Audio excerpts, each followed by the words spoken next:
PNR Networks is a member of Patreon. Show your love for our shows by joining our ongoing fundraising campaign and get some fantastic perks in return. Check it out and become a Patreon sponsor. You can sign up at patreon.com, patreon.com/PNR Networks. And thanks for your support.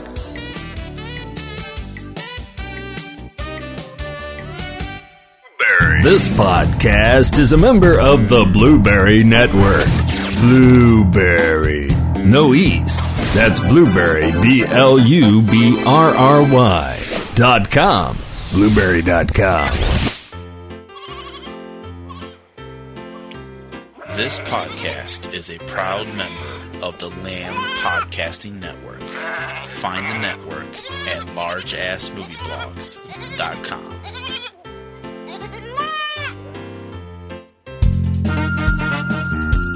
It's Kim versus TC in the battle of the lists. My list is better. My list is better.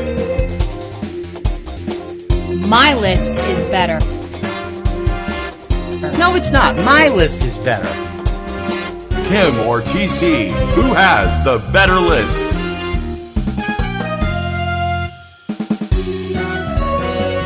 From Subject Cinema, this is Front Row 5 and 10 with Kim Brown and TC Kirkham.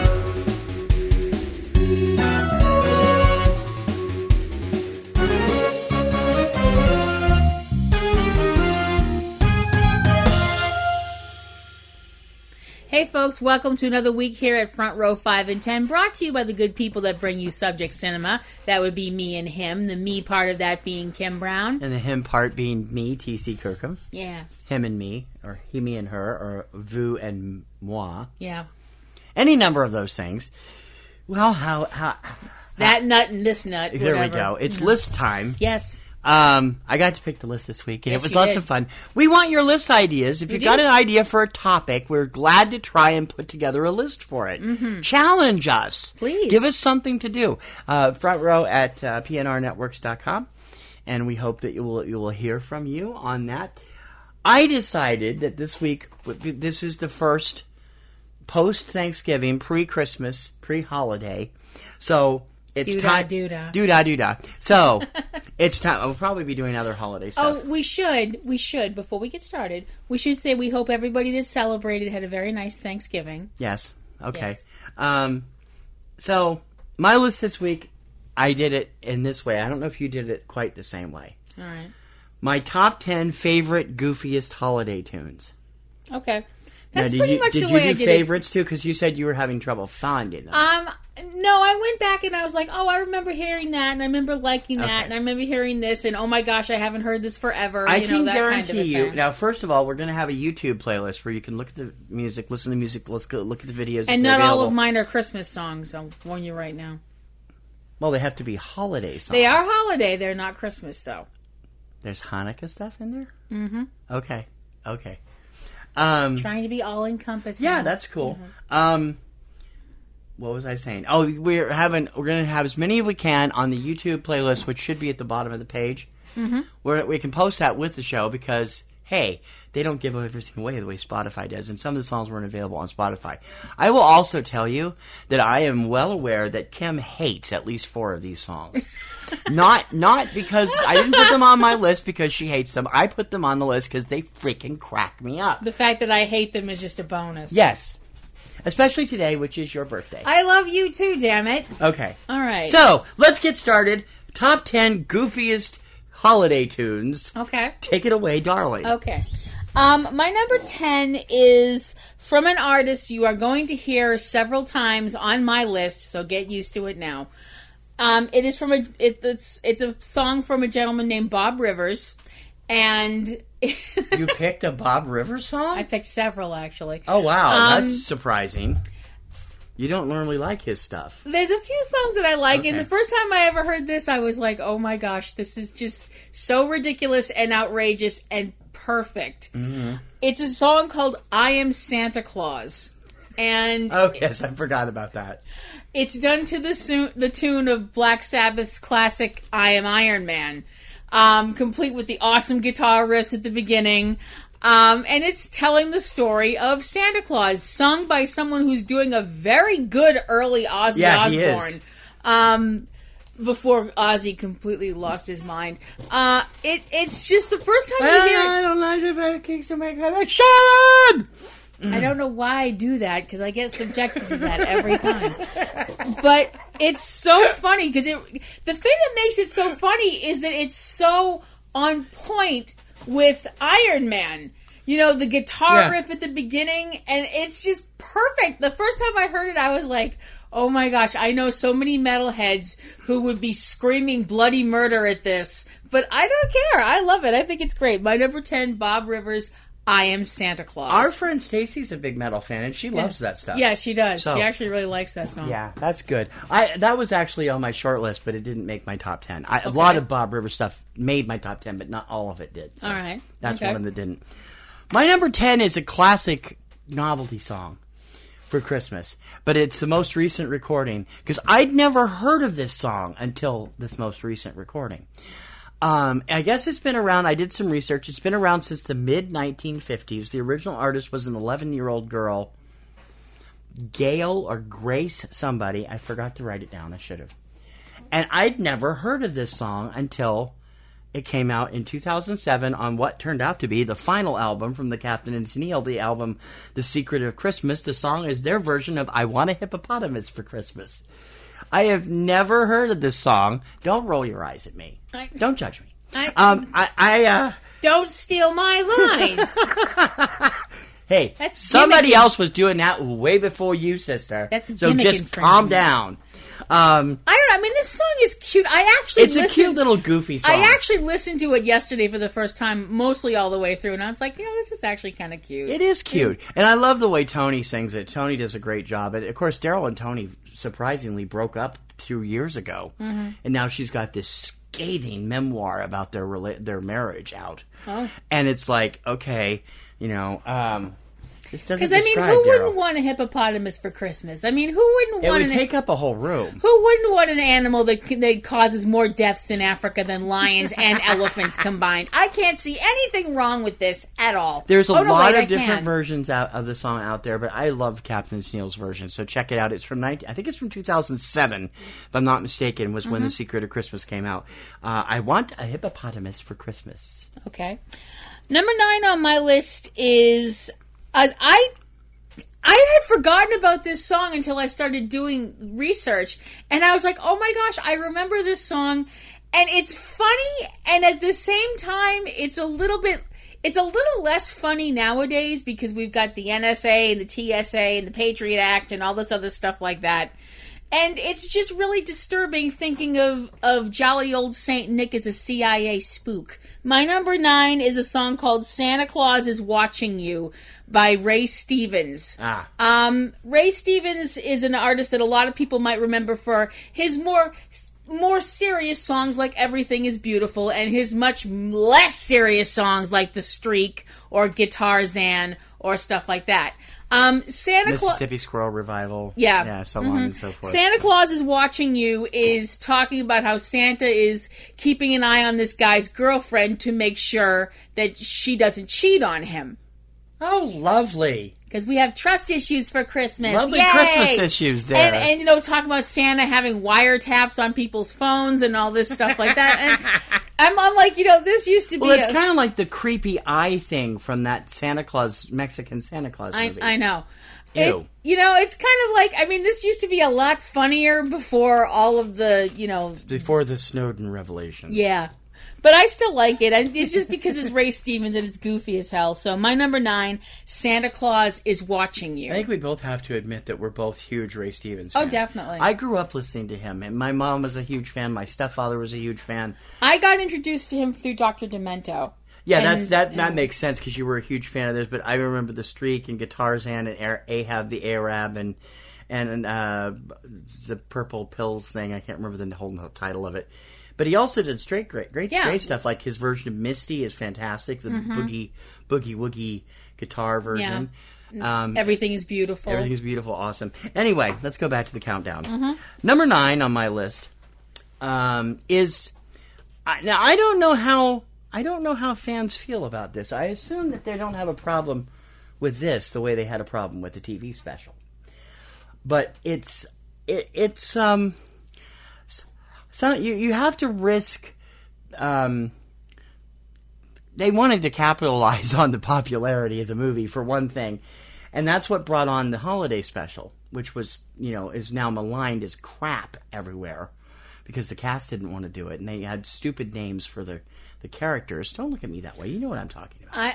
I'm drawing a total blank. No, you know. No, I am really. What is the most hated thing in the Star Wars universe? The Star Wars holiday special, right? Oh, you didn't. What? What did you put on your list? Well, I'm asking you. Well, yes, definitely. The thing that we do not speak of ever. Right. Yes, that. Well, it's nothing from that, so you don't have to worry about that. But there was a great Christmas album. Can I have album. a defibrillator? Oh, that There album. was a great Christmas right. album that came out in 1980, and it had some great music on it. And one of those songs was actually a chart hit for Miko. What can you do a Wookiee for Christmas? What can you give a Wookiee for Christmas? What can you get a Wookiee? I'll get it right in a minute. What can you get a Wookiee for Christmas when he already owns a comb, in parentheses? It's a cute little song. What are you looking at me like that for? I'm just laughing about something else. And I'm just thinking about that album and the other person that's remembered from that album. That's coming up. Oh, it is? There's the album is it's really great. Anthony Daniels is the tie-in to the whole thing. He did the whole album. Miko Minardo was the producer, and I'm a huge... I have everything Miko's ever done except one thing I can never get my hands on. And I love his stuff because I grew up in the disco dance era, and he was one of the original instrumental artists I loved. Mm-hmm. This was fantastic, and he is retired, unfortunately. Now he did officially retire from music about 10 years ago. And it's just a really cute little song with a weird little sentiment, but they do have a point. What else could you get a Wookiee for Christmas? Detangler. Well, yeah, I suppose. Like, no more tangles from Johnson & Johnson. Number 9, what can you get a Wookiee for Christmas by Miko, Christmas in the Stars, featuring Anthony Daniels and friends. Okay. My number 8 song is something you would automatically associate with Christmas music because, you think of Christmas, you think of snow and trees and riding in a sleigh and stuff like that. She's scaring me now. So that automatically leads to surf music. Yay! My number 8 is Little Saint Nick by the Beach Boys. I just think this song is really cute. I mean, I kind of feel bad. Yeah, I guess that's kind of goofy. Like you said, surf music for Christmas is kind of weird. I feel bad about putting it on my list. Don't. It's a great song. No, I do kind of feel bad because after seeing Love and Mercy and knowing that, Brian was trying to go his own way and stuff like that, and come up with these really deep. But did Brian write that? And no, I don't know. Mike I Love? don't know. Yeah. I don't know. And this was so poppy and peppy and kind of goofy and but I just like it. I just think that it's so cute, and whenever I hear it, I can't help but kind of bop along to it. It's just the way that they're singing about Santa's sleigh being kind of like this hot rod kind of a thing, and I just think that it's hysterical. I don't know why. It just makes me laugh every time I hear it. My number 8, Little Saint Nick by the Beach Boys. Okay, my number 8 is another classic Christmas song, done in a rather unique way. Back in the 1950s, I've forgotten the gentleman's name. I didn't really look it up, in all honesty, but he put together a audio tape of the song Jingle Bells, and then in the chorus, or in the main part of the song, he used barking dogs. It's called The Singing Dogs, Jingle Bells, The Singing Dogs. It was a big hit. It's still on radio every year. The 1990s brought us an updated version of that. Oh, no.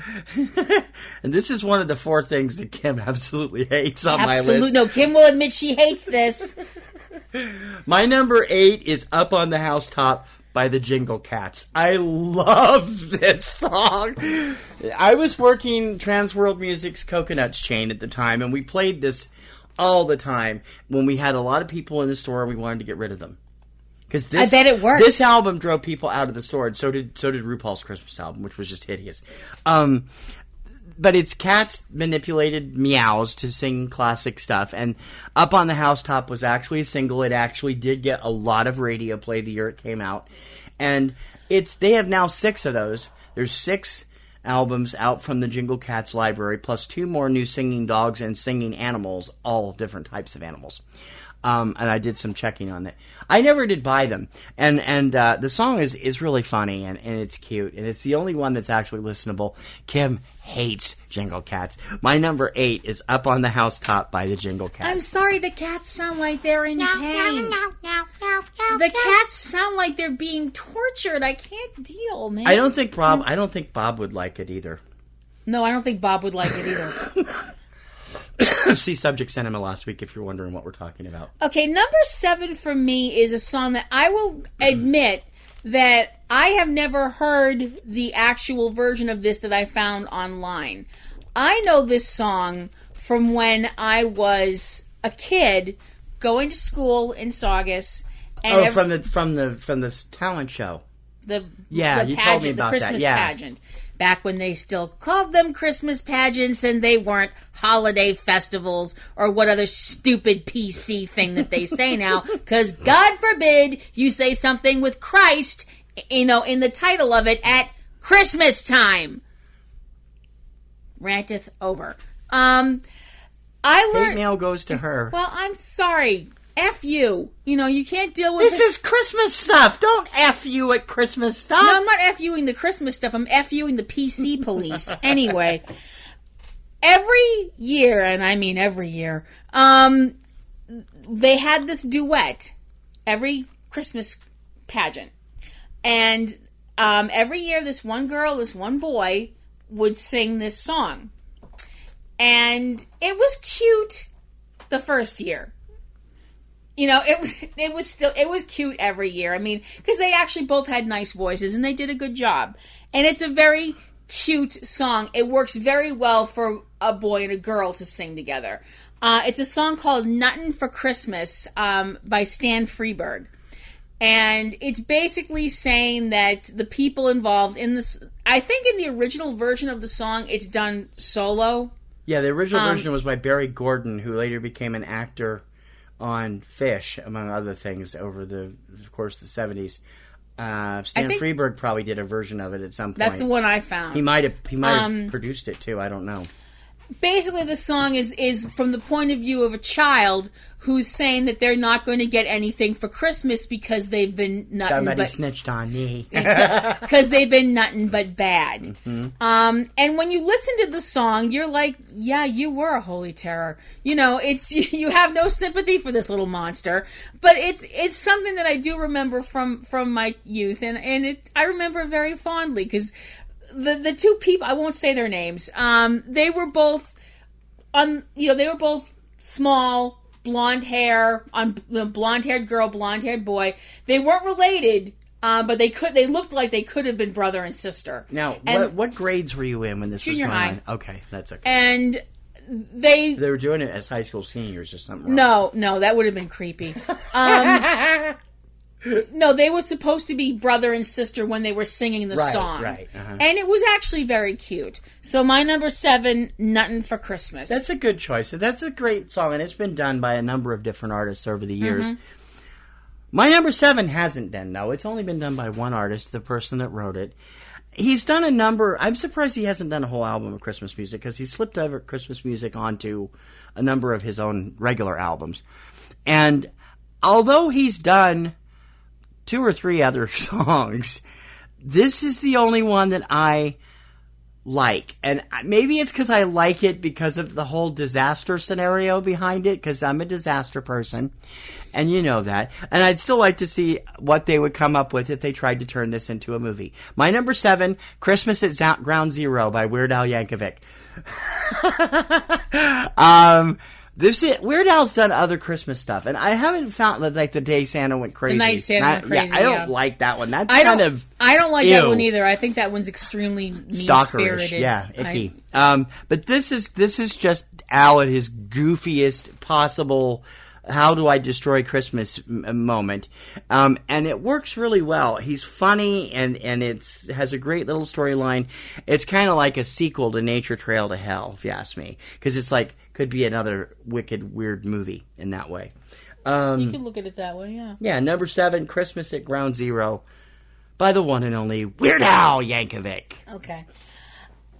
Number 6 is where I ran into kind of a problem. Uh-oh.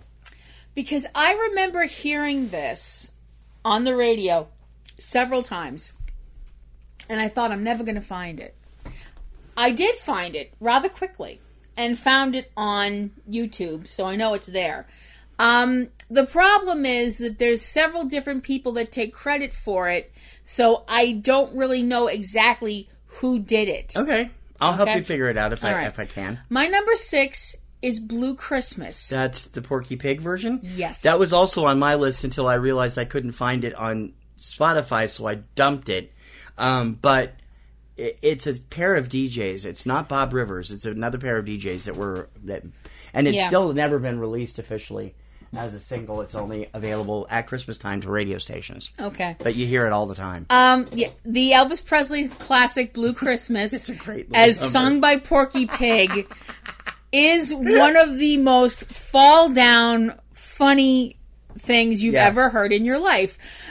Part of what makes it so funny for me is the fact that besides the person who's doing a bang-on... Oh, it's perfect. It's a perfect imitation. They're of Mel absolutely Blanc's fantastic.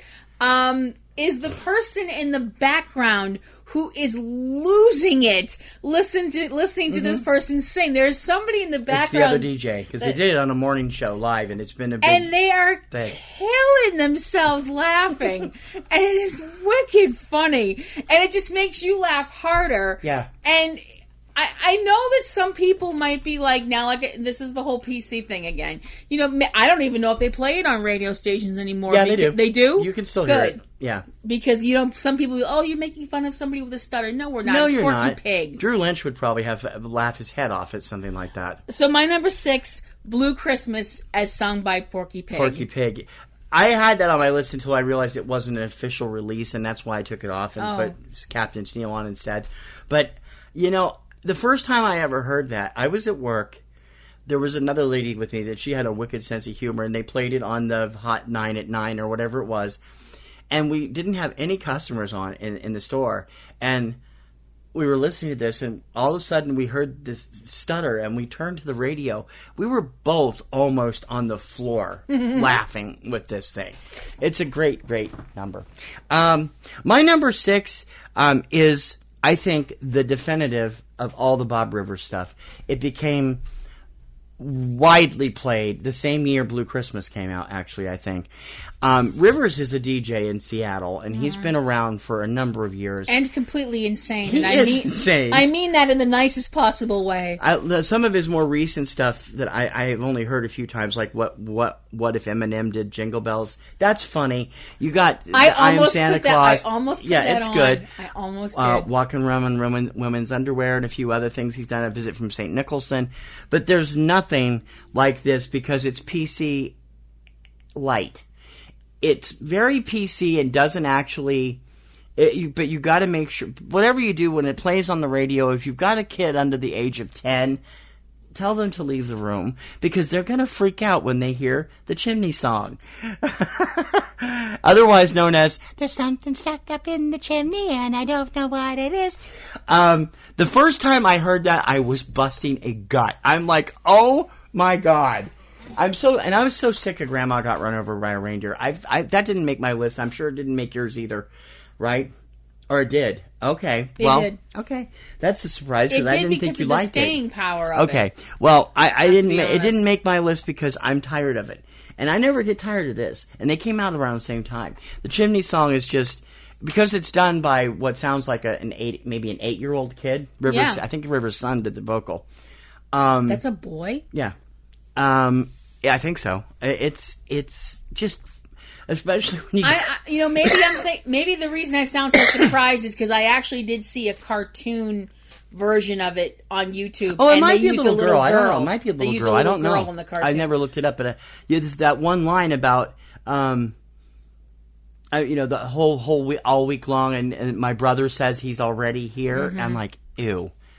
I almost collapsed. I was laughing so hard. If you've seen Gremlins, it won't really surprise you all that much. Yeah. But, Number 6, The Chimney Song by Bob Rivers. I almost put that on I didn't there. think you liked that one. That's one of the 4 that you told me you hated. So. Well, I mean, it's so awful and funny. It's one of those songs you laugh at, then you're like, I'm so ashamed of myself. Yeah, it's a backdoor laugh. Yeah. Yeah. My number 5 is something you've already mentioned, Christmas at Ground Zero by Weird Al Yankovic. That's the one I thought we'd have on the same list that we had on this, both of us would have. Like I said, like you, I don't like The Night Santa Went Crazy. I really think that's awful.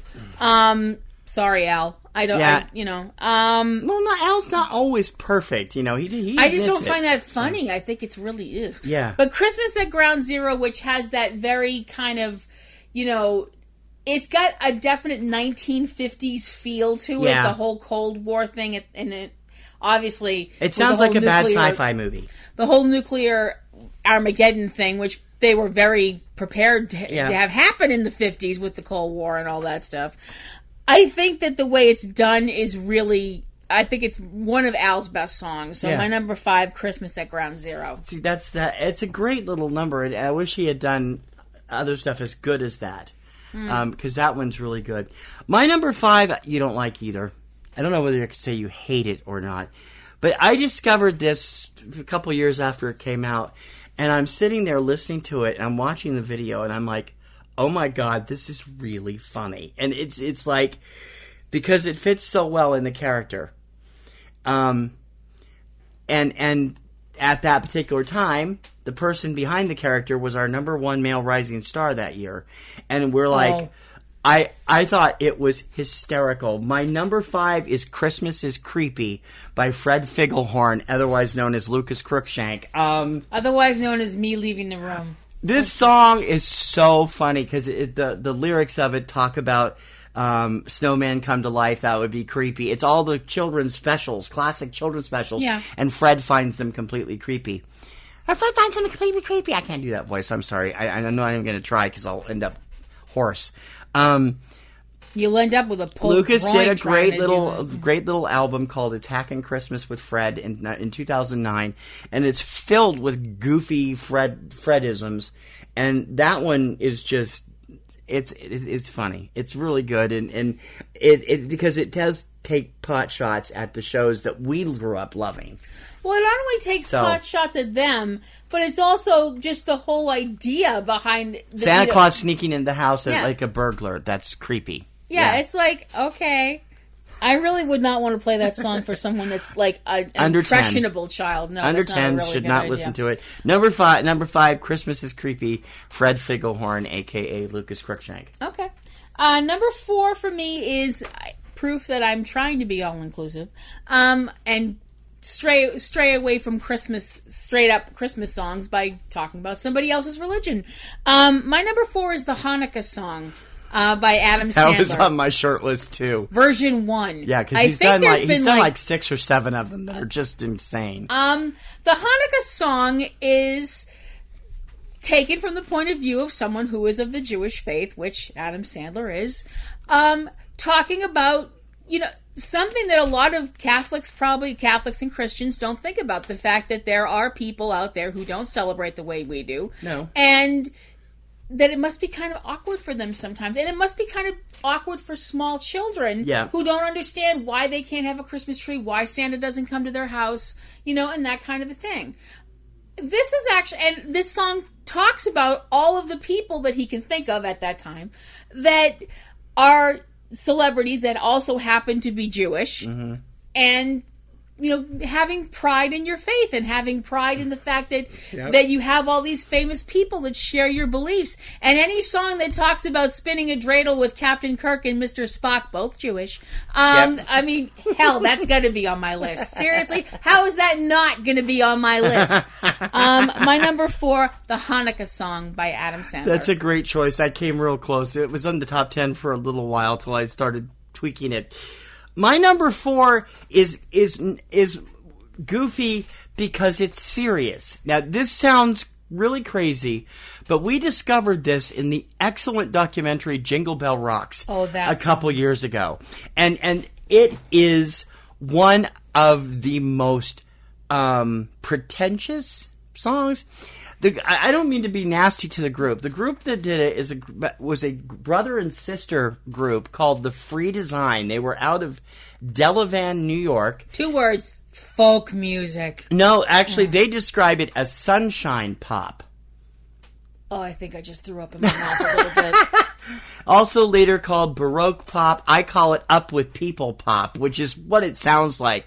The song at number 4 on TC's list is a song called Close Your Mouth, It's Christmas.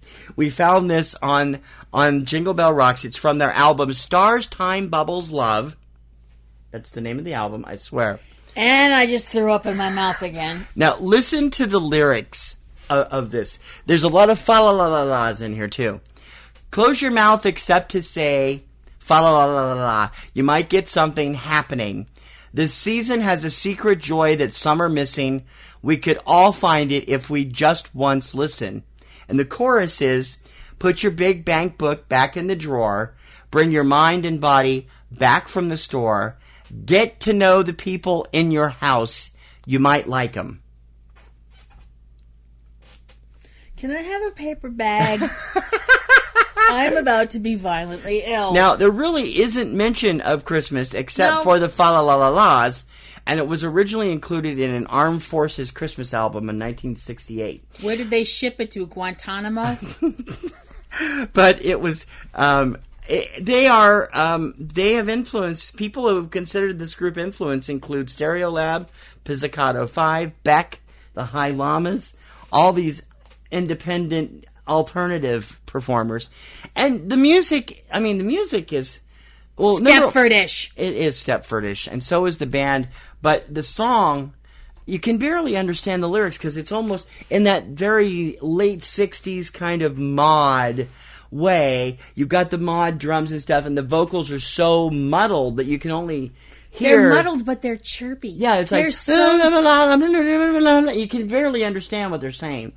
You got to listen to it if you've never seen it, and you should also see Jingle Bell Rocks if you've never seen it. It's on Netflix. I think. We've talked about if Jingle Bell Rocks. If not, it's on Amazon. It might be $3.99 for a rental. Yeah, we've talked about Jingle Bell Rocks. It's a documentary about Christmas music for people that Christmas music collectors. Yeah, Christmas music collectors who are collecting very different Christmas music. Stuff that I guarantee you will not hear on your typical top 40 station. Except for the Nat King Cole thing. That is actually a hit for him in the 60s. Seriously? Yeah. We're talking about The Little Boy That Santa Claus Forgot, which is one of the most maudlin songs ever. I heard that song. It's not as maudlin as Another Lonely Christmas by Prince and the Revolution. No, that song just makes you want to open I love that song. It's one of my favorite Christmas songs, but it's like, okay. Number 4, please look for it or watch it on our YouTube playlist. Close Your Mouth, It's Christmas by The Free Design. Okay. Number 3 for me is actually a song you've mentioned, but it's not on your list.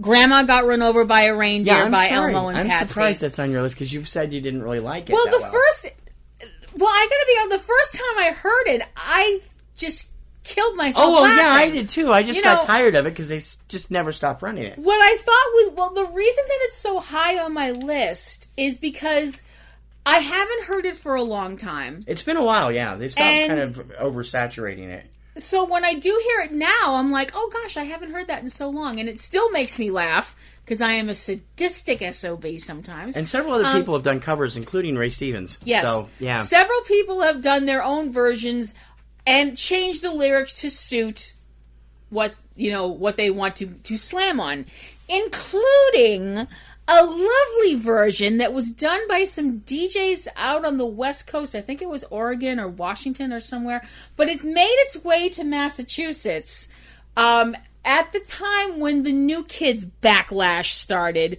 which is when That didn't originate back here? No. Oh, wow. No. It was a version called New Kids Got Run Over by a Reindeer, which was playing... I remember hearing that when I worked at the bookstore that I worked at putting myself through college, and the grin on my face probably frightened people. It was one of those big Joker smiles, I realize they sell out their cruise every year. Well, there's a lot of people that's, I'd go. you'd go alone. Yeah. I'd love to see them. I would have liked to see them and Backstreet Boys together. But Grandma Got Run Over by a Reindeer is just such a silly song. There are some dreadful puns in it, along with slandering Santa's good name. Yeah. But it's funny. I mean, it's just funny. Dumb, stupid, silly, but very funny. My number 3, Grandma Got Run Over by a Reindeer. Okay. Okay? My number 3 is perhaps the most dangerous song on this list. Ooh. It is a What do you mean dangerous? I don't quite follow you. You will. Okay. It's not going to be played on the radio because it's going to offend people. Yay! And rightfully so. This is about as un-PC as you can possibly get. Again, we go back to the brilliance of Bob Rivers from Seattle. And the title track from the second Christmas album, Chipmunks Roasting on an Open Fire.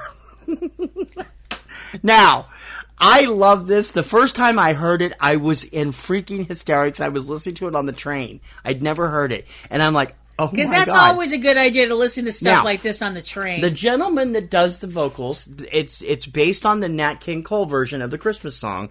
And he's got the vocals down pat, chipmunks roasting on an open fire. And it's great. And then we get to the instrumental break. And you have, I would assume it's Bob, doing the David Seville character because they've renamed the chipmunks Melvin and they haven't used the actual chipmunk's name. And it's about cooking them. And you have the David Seville character. And then, hey, Nat. Yes, sir, Mr. Seville. I'm like, oh my God. I could not believe they went there with that. And it's like, I know the whole it's Jack Benny Rochester kind of a thing, yeah. And it's so wrong, and it's so un-PC, and it's so racist, and I'm sorry, it's funny as hell. Not that part of it, just the rest of the song, because of the various methods of cooking chipmunks. I mean, I could have learned this from somebody like Reed Drummond or Ina Garten eventually. But Christopher Kimball, we know he's eating squirrel tetrazzini. He does squirrel and stuff. Chris has got his own new show. He's left America's Test Kitchen. He's starting a new show called Milk Street this January. That'll be interesting. It is a very un-PC song. It has had some, groups pissed off about it, and rightfully so. But it's still funny, and I don't know what that says about me. If you cut out that one part in the middle, that one part in the middle is very funny simply because of the reaction. You don't expect it, and then it happens. It's like, oh my God, I can't believe they went there, and you start snickering to yourself because it's so wrong to do that in this day and age. Of course, this was made in the 90s. I mean, that still should have been way too late. The rest of the song reminded me of Hamster Love by Big Daddy, which was a regular on the Dr. Demento show in the 80s. Chipmunks Roasting on an Open Fire, Bob Rivers, and whoever did the Nat King Cole imitation, which was brilliant and spot on, number 3 on my list. Okay. Number 2 on my list is actually not a Christmas song, really. I mean, it's played a lot at Christmas time because Christmas occurs in the wintertime. Uh-huh. Even though some people speculate Jesus was probably born in the spring, but we're not going to go there. In summer. We're going to leave that alone. This is a parody version of that done, there's that name again, Bob Rivers. My number 2 is a song called Walking Around in Women's Underwear. I knew that would be on your list because I know you love that song. A parody of Winter Wonderland. The thing I like about this song is the fact that it's saying if you want to cross-dress, do it. It's not saying that you're a pervert or a bad person or a sinner or anything like that. It's just basically saying that if you want to cross-dress, have at it. And it's not technically a holiday song because it uses the holiday melody, and that's why it's part of the Christmas package. There's a part later on, if you want to, we can dress like Madonna. And this is back in the 80s, I think, was when this, or late 80s, early 90s, back when Madonna wore the really outrageous stuff.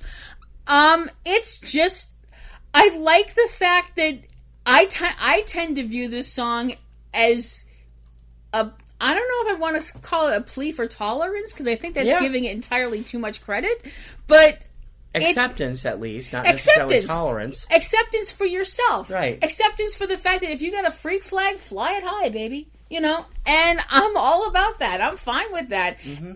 The only thing I get depressed is that I've seen some dudes that wear dresses and stuff, and they look way better than I do. So, you know, and that makes me want to lock myself in the bathroom and eat an entire cheesecake, but that's just me. Mm-hmm. I love his version of this song. I think it's hysterical.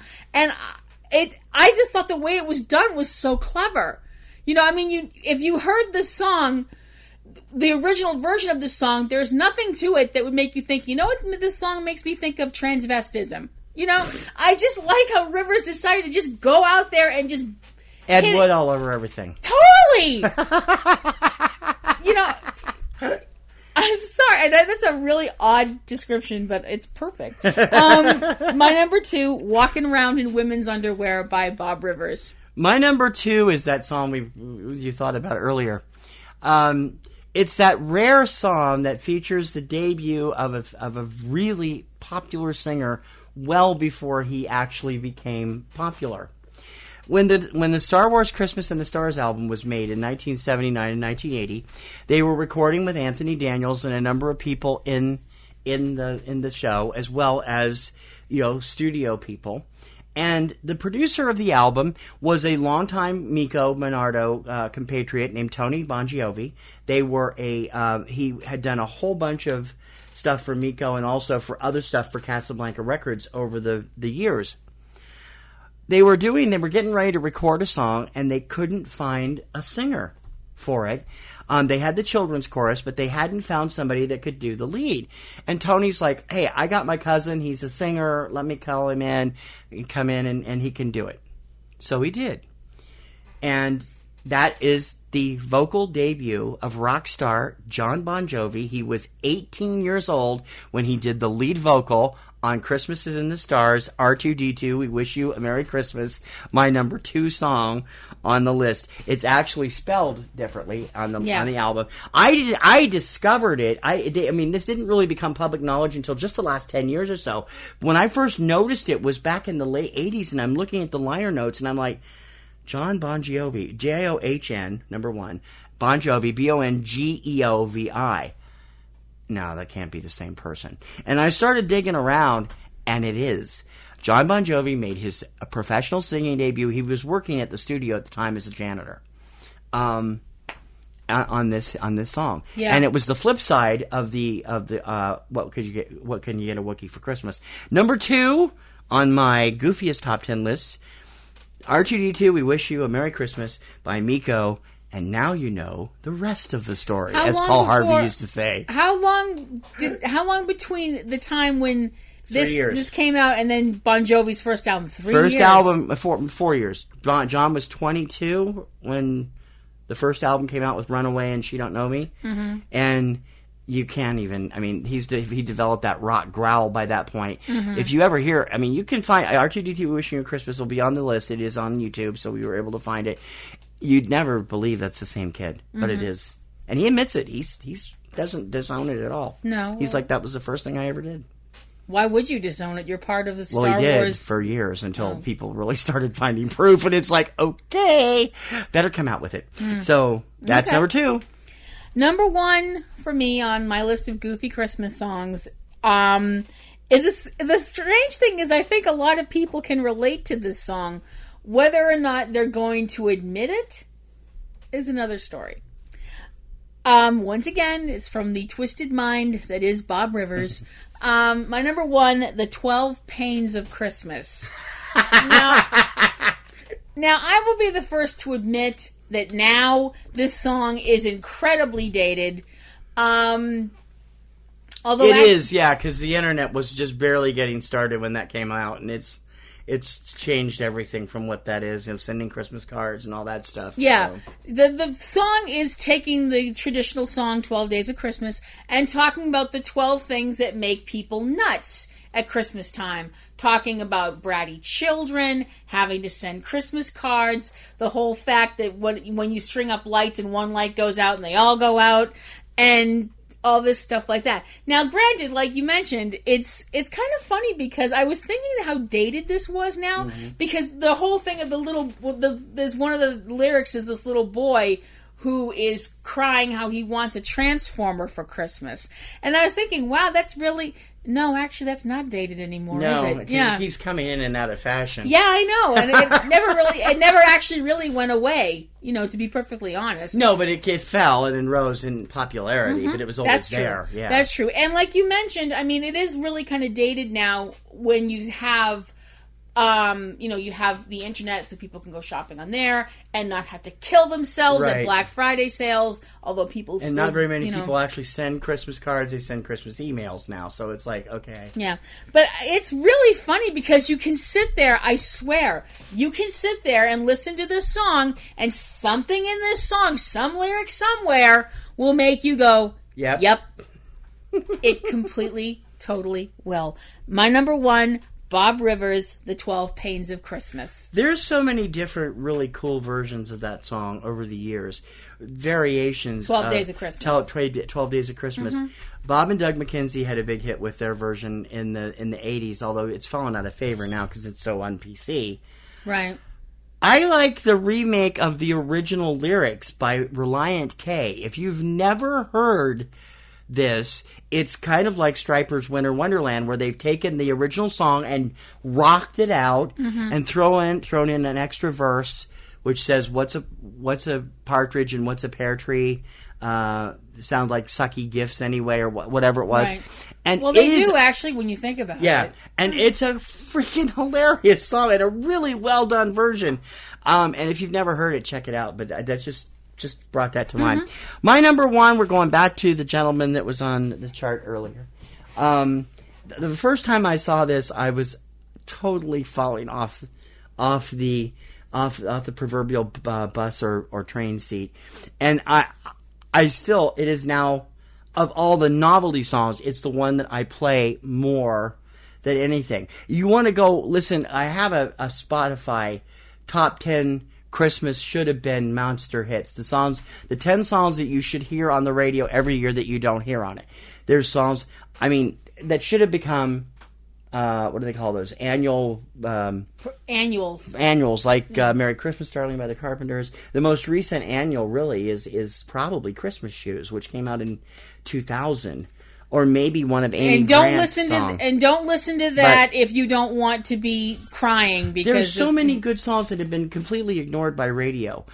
Serious songs. At Christmas by Hanson, my all-time favorite Christmas songs. This is Christmas by Plus One. Wish List by the Ready Set. And my number one goofiest Christmas song favorite, Christmas Cash, Fred Figglehorn.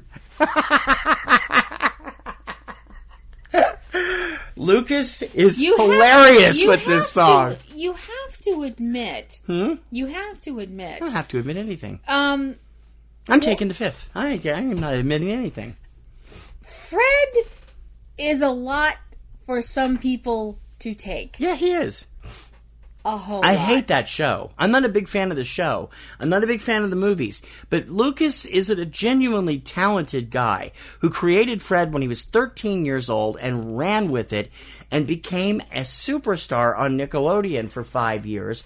Now he's become one of the top YouTube performers. He won our Male Rising Star in 2011. Right. And I really think the networks are just missing out on him, because if they gave him a comedy series similar to what Carol Burnett used to do, or a little bit more raunchy version maybe for cable, or what Tracy Ullman's doing, he could be a monster. And he's so witty and talented, and his writing is so brilliant. I love his channel online, although he can be a bit much to take sometimes, because sometimes he just gets completely nuts. And it's been... I wish he would go back with Jennifer, because Jennifer kind of kept him a little grounded. And since they decided to split off, they were doing the show together for a year, and then they decided to split off, and she's doing her own thing, and Lucas is doing his own thing. And he's so manic at times that it's kind of crazy. But he and Jennifer were good. You drink as much coffee as he does. You're going to act like that, too. He's always got a giant Starbucks in front of him. Christmas Cash is, I mean, you should explain what Christmas Cash is, don't want no video games. Don't want to don't need acne back acne cream, or a squirrel shaver. These are all things from Fred's show. All he wants for Christmas is cash money, actually. And the video, like there's some other kind of cash. Well, that's the phrase. That's a rap phrase. Yeah, they use it all the time. I know. It's funny. Lucas is genuinely funny in the video, which is animated around him, and he's just really, really funny. And the song is funny because it's, Fred's mom, who is kind of out there anyway, doesn't really want to do. Really, Fred? Money? Yes. Yeah, it's funny. I always got money as a gift because I was just too damn strange to buy for. Yeah, that's the way I always looked at it too. I'd come home. I'd my parents would be like, here, My favorite Goofy Christmas song of all time up to this point: Fred Figglehorn, Lucas Cruikshank, and Christmas Cash from It's Hacking Christmas with Fred from 2009. How I bought all that D&D stuff. Okay, mine. So here's my list going from 10 to 1. Number 10, I Am Santa Claus. Number 9, Santa Claus is Watching You. Number 8, Little Saint Nick. Number 7, Nuttin' for Christmas. Number 6, Blue Christmas, sung by Porky Pig. Number 5, Christmas at Ground Zero. Number 4, the Hanukkah Song. Number 3, Grandma Got Run Over by a Reindeer. Number 2, Walking Around in Women's Underwear. And number 1, The 12 Pains of Christmas. My top 10 is number 10, I Want a Hippopotamus for Christmas, Captain Tennille. Number 9, What Can You Get a Wookiee for Christmas by Miko, Christmas in the Stars. Number 8, Up on the Housetop by Jingle Cats. Number 7, Christmas at Ground Zero by Weird Al Yankovic. Number 6, The Chimney Song, Bob Rivers. Number 5, Christmas is Creepy, Fred Figglehorn. Number 4, Close Your Mouth, It's Christmas, The Free Design, simply because it's just so goofy. Number 3, Chipmunks Roasting on an Open Fire, Bob Rivers, and a Nat King Cole imitator that's really amazing. Number 2, R2-D2, We Wish You a Merry Christmas, Miko, featuring the vocals of John Bon Jovi. And number 1, Fred Figglehorn, Christmas Cash. Okay. So we hope you enjoyed our list of weird Christmas songs. If there's anything out there that you haven't heard, as TC mentioned, we're going to have a YouTube link up for as many of them as we can find. I found all 10 of mine, so we should be able to find yours, and they'll find versions of yours if you don't know what they are. And it should be at the bottom of the show notes, because I'm going to do that before I put the show up. So it's like, okay. So it's been a great list. Yeah. What's your next choice? Unless we get from our listeners, we're still looking for list ideas. Front row at PNRNetworks.com. Okay. If we use yours, we'll give you credit on the show, give you credit in the show notes, and maybe shoot something your way too. Okay. My next, this is my choice for the next Front Row 5 and 10. And I thought since what is coming up in the month of December, which is obviously very exciting to me and to every self-respecting warsy out there, the debut of Rogue One, a Star Wars story. Next week's Front Row 5 and 10 is going to be split up. It's going to be 2 5s. Okay. Your 5 favorite moments from the Star Wars movies and your 5 least favorite moments from the Star Wars movies. So that's including all the movies. Okay. I've only seen most of them once, except for A New Hope and a couple other ones. I'll have to really study or pull up stuff from the Ewoks TV movies or something. Okay. We'll see. We'll see what we can do. All right. We want you to remember to keep listening and checking out everything we've got. We've got all kinds of awards coverage coming up all month long on eCinemaOne. And we've also got the film festivals. Slam Dance and Sundance have now announced in Palm Springs, Santa Barbara, just a couple of days away. Actually, I'm gonna correct that a little bit. Mm-hmm. I still want to do 5 best and 5 worst moments. You can include the TV shows if you want to. Okay. So the whole Star Wars universe, the whole Star Wars expanded universe, but not books. Okay, okay, because that's not fair. Because you haven't read them. So. Right. Well, you didn't read them either. I read some of them. Yeah, but not all of them. No, not anyway, all of them. Before you wrote the Sorry. My bad. We have a Patreon campaign going on. We're really desperately trying to find some funds for some equipment upgrades, and we could really use your help, guys. It's a really simple thing. We got perks coming back at you. If you do it between now and Friday, day and date, December 2nd, you'll get entered to win a soundtrack from either Street Cat Named Bob or Moana, which we'll send to you via iTunes or one of those. And you can get, all kinds of great perks throughout that. But we're trying desperately to save up for a new mixing board and a new computer and some new software. And we really can't afford to do it without your help. And we really appreciate it if you could find it in your heart to donate, even at the $2 level.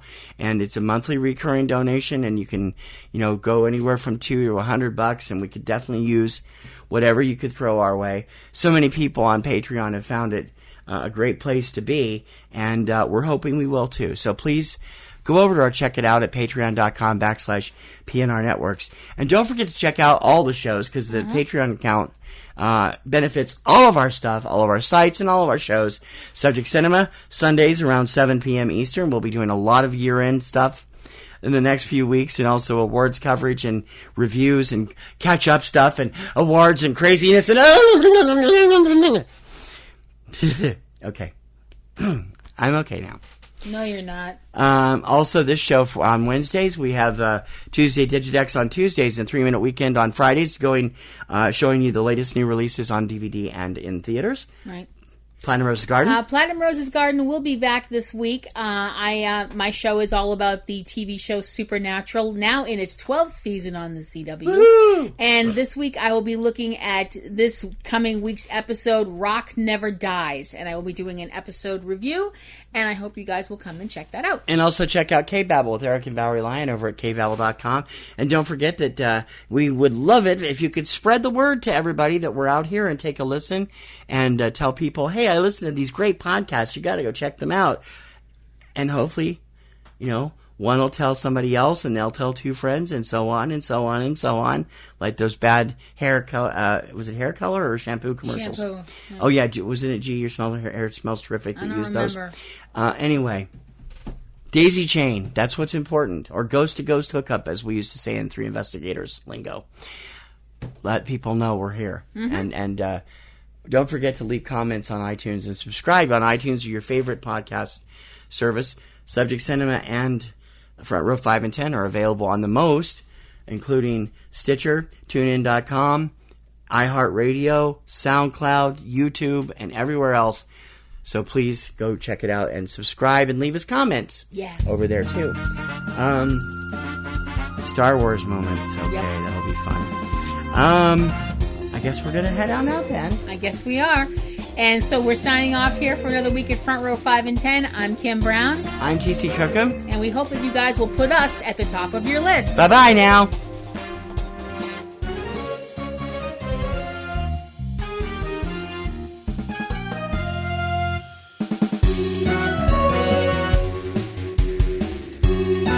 You've been listening to Front Row 5 and 10 with Kim Brown and TC Kirkham.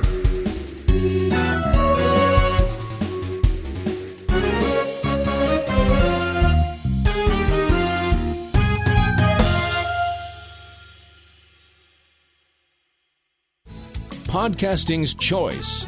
From coast to coast, continent to continent, right here 24/7.